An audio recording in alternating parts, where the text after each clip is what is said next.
All right, here we go, guys. Welcome back.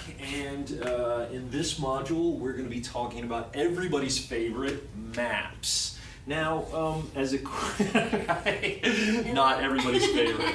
So Danielle was with me last semester, and so was Mary Margaret, the wonderful camera holder at the moment.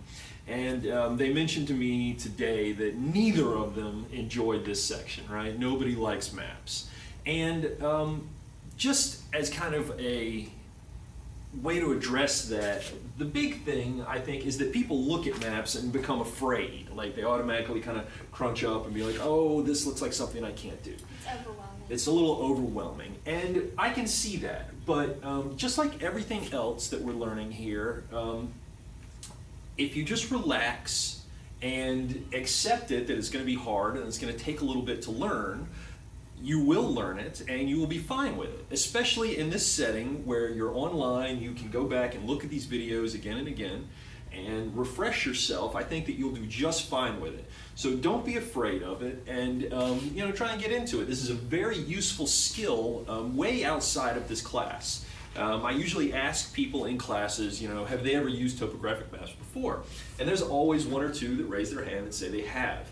Have you used it since outside of class at all? I have not, but I think we're gonna look at a few of them in our archaeology class. See, archaeology is a perfect example, right, where you have a real world use for these, because you're determining, for example, where hills and valleys are and possibly where a cave is in the side of a hill or something like that. So that would be something you could very easily tell from a topographic map.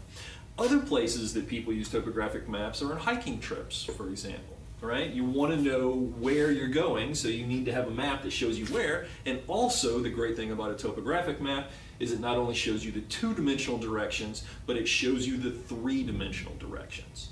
So what we're going to learn with topographic maps is how to read them both ways. We're going to learn how to read the directions that we're traveling and the distance that we need to go, and then we're also going to learn how to visualize this 2D surface as a 3D surface, because that's what these maps are trying to convey, is the actual topography, so the hills and valleys and any other changes in elevation that we see along the ground.